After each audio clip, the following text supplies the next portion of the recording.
Howdy, hey! This is Frakbox, and I'm here with Omega Wolf. Howdy. So, we're continuing Halo Combat Evolved. Hi, Grunt! So you should switch back to the old graphics for this part, because I think, like, the darkness of this level really suits it well, because there's a whole air of, like, mystery about the ring that you're on. Yeah. And I really think that the first few levels really set the mystery, because you go from being in this open world to this, like, subterranean environment that's really dark.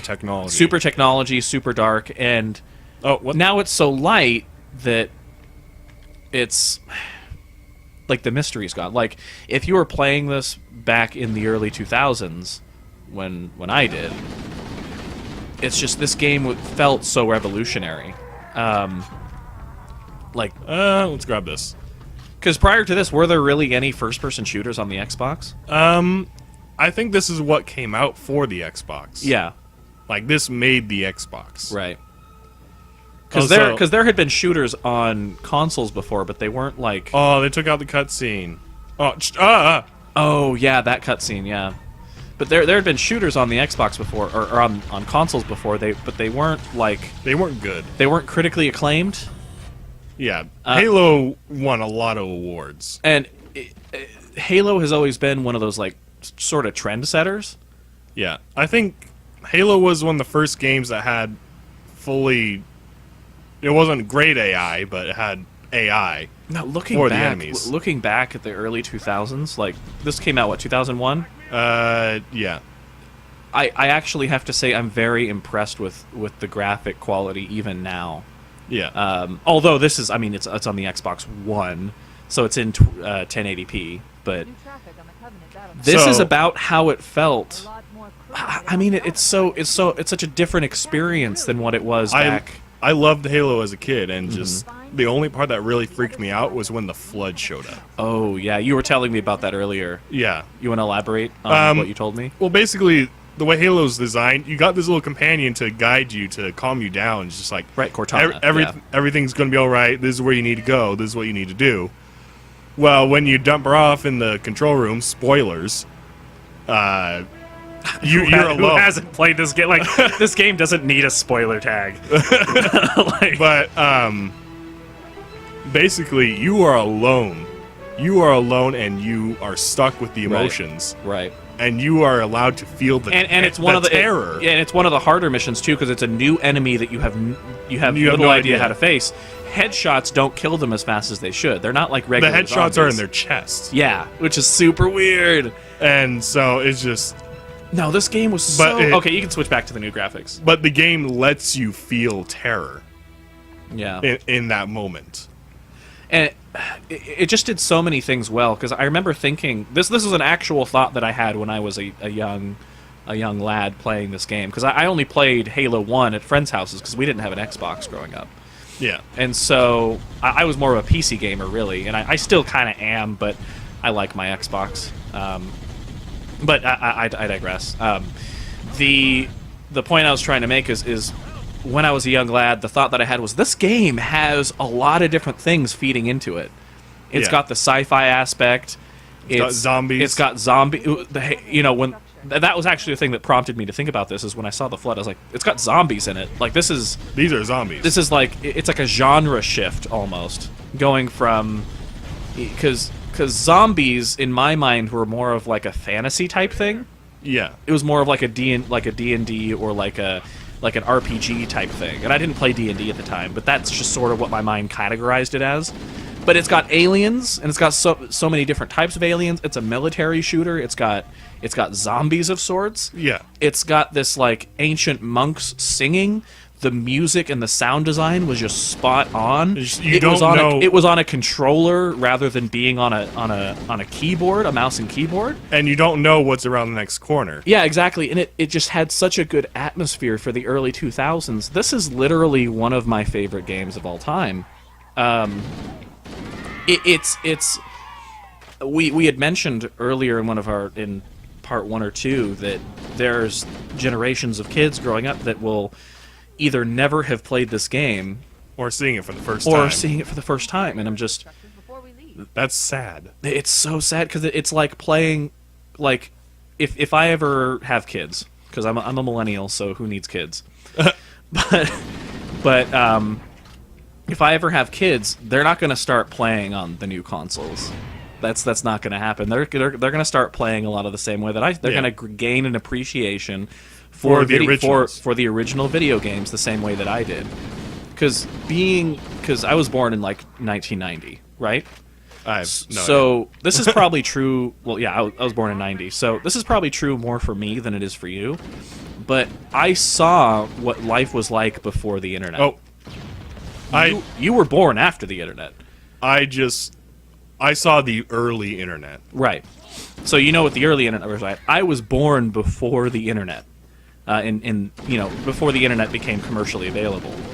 I used to go out and jump bikes off the construction, the dirt, the giant mounds of dirt that was in construction sites. I used to go play with sticks with the boys in the neighborhood. I used to go exploring, probably trespassing with the other kids in my area, getting stung by bees and stuff. So I know what that's like.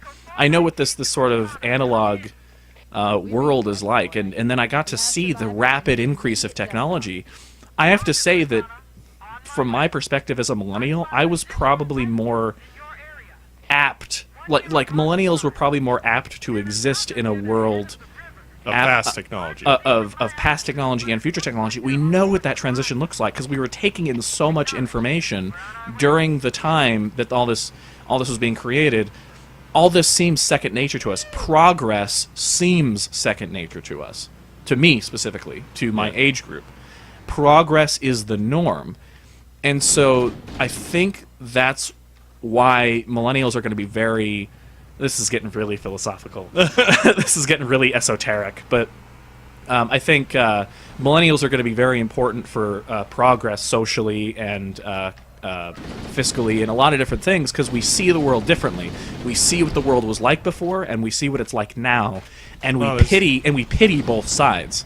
And it's almost like... Oh no, what happened to the warthog? It's still alive. I don't think you can kill this warthog, can you? Nope. Yeah, it's immortal. Yep. Because it's almost like, you know how people born into different ethnic backgrounds?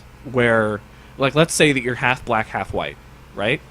So, like, this is just a hypothetical.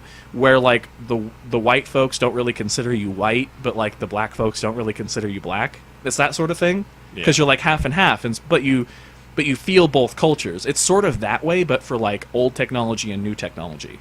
I guess that's a kind of a crude example, but it gets across the point. Yeah. Millennials sort of bridge the gap.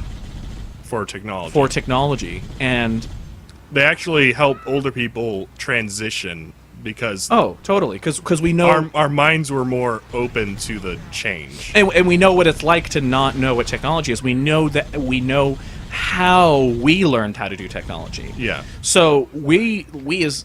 Like me, my specific age group, like more pinpointing the group of millennials, are probably more apt to be teachers of technology. And I kind of actually pity people who were born like your age and later, you're also considered technically a millennial. Well, I never really had access to a lot of the internet growing up because, well, I didn't have a computer. Plus I don't know that you had that much interest in it at that time. Well, you never let me use your computer, really. Yeah, but... So I had to cut my own stakes into swords and such and such. Well, I was so lucky that I had somebody who was willing to be patient with me, and like you probably know if I were to tell you who they are, but like a friend's brother ended up like teaching me what computers are like. He taught me a lot of my base knowledge about what computers are, and I'm so thankful for him doing that. I'm not going to mention his name, but I can't aim. He ended up giving me my first computer, which was like 3-foot tall tower. Yeah, it was like a 3-foot tall tower, like this huge honking thing, and it was like 33 megahertz computer, like not gigahertz processor, megahertz. For those of you who don't know, the difference between a gigahertz and a megahertz is, was it 1024? Yeah. 1024 megahertz equals a gigahertz. So your phone is more powerful than the first computer that I had. 33 megahertz. It's more powerful than the Apollo rockets. Yeah. And then there was a turbo button on the front that made it go to 66 megahertz. And that's the computer that I learned how to use. It was like Windows 95 or something. So we go from dolphins to technology. To technology. This is, I think, like we in the past episode. If you're watching chronologically, we talked about dolphins the whole episode. So actually, while we were talking about dolphins, I was thinking about something I read in one of the Halo books. Mm-hmm. Elites can't really pronounce the F and the S correctly. Oh, really? Like, it's really hard because they got those. Ah! Ah! Ah! Ah! But they have to strain to say the F and the S because they got those 4 mandibles, 5 including the top of the mouth. Yeah. And they're not really closed like our mouth. Oh, I see. And so they don't really have lips. Right, right. And so they can't really pronounce those things correctly. Right, which is that's kind of why I think it's funny whenever, like, in popular media they show aliens speaking English. Yeah. I always think that's so funny. It's like, where did they learn English from? Yeah, like, the way the author decided to show it, there was this guy named Phyllis. Mm-hmm. And the elite, he made it so the elite was pronouncing it Philys, straining the S, like several letters long. I'm forgetting. But it was just like, Phyllis, like, kind of really, really making an effort to say the name. I like how the little Marines on the back do that yeehaw. Yeah. Do they do that in any of the other Halo games? I think it's hard to make them do that. I see. I think in Halo 3 they did it. Yeah. But this mission's actually pretty long. Why don't we go ahead and cut this episode? Well, here? this is the last area. Oh, this is the last area. Well, yep. we're already like to 12 minutes. But yeah, let's just go ahead and keep going. We're having such a scintillating discussion anyway. Yeah. Back to like the millennial thing. I think but further... I still have more to say about the elites and the grunts. Okay, well we got more. Okay. But actually, the grunts like to watch was it like telenovelas and other like soap operas from humans. Subtitle. You reminded me of that one image that gets passed around Facebook a lot, especially by my Spanish-speaking friends. It's this image of this Latina woman like crying from a telenovela, and the subtitles say "cries in Spanish." It's so perfect. It's sort of like the you've probably seen this image too, where Spock.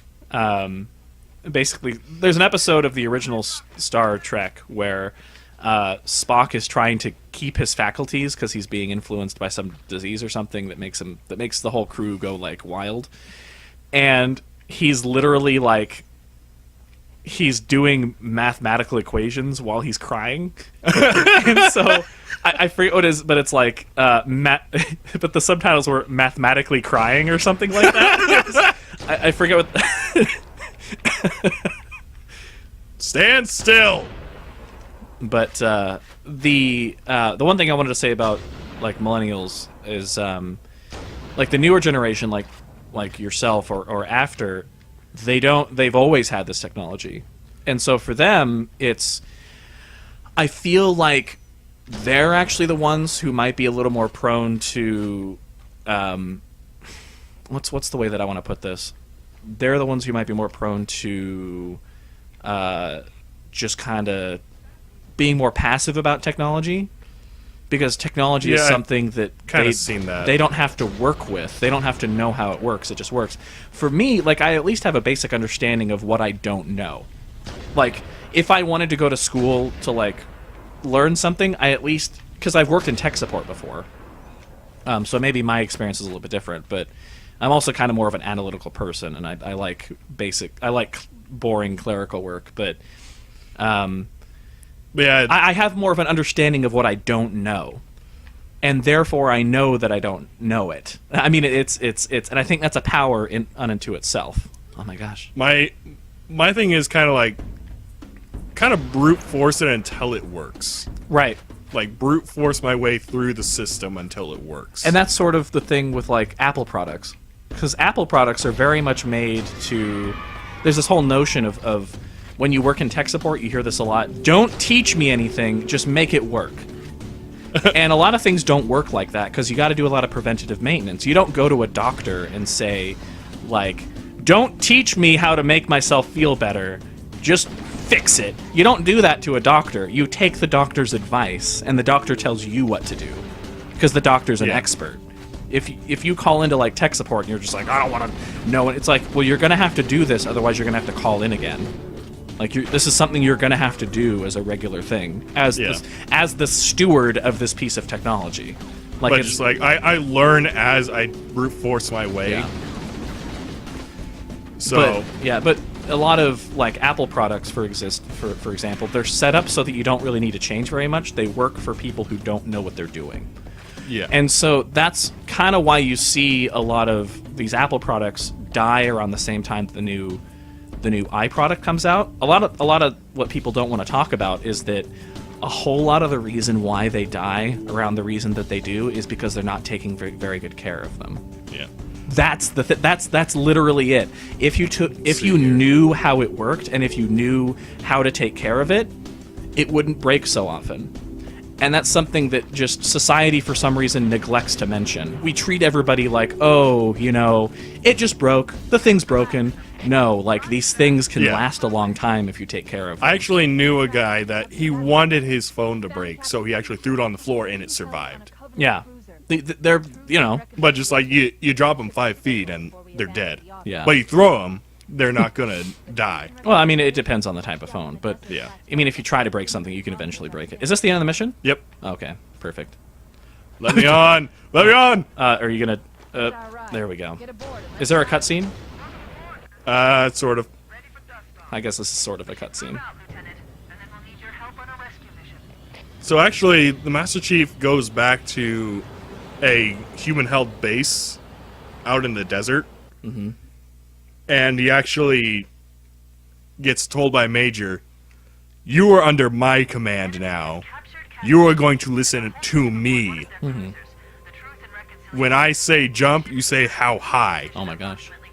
And the Master Chief, just an observer, was noticing that he was actually clenching his fists. Oh my gosh. Because I think he's just not used to somebody telling him that. Right.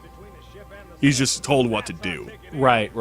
But this was also a major... Because, like, yeah, Master Chief, like, obeys orders. Like, yeah. Like, for the most part, until Halo 5. Yeah. But basically, this major was a part of an ODST unit that hates the Spartans. Oh my gosh. And so there was already tensions there. Yeah. Anyway, let's go ahead and call the episode here. All right. I think we've done a pretty good job. Anyway, this is Frakbox. This is Meg Wolf. Have a great day. Stay safe!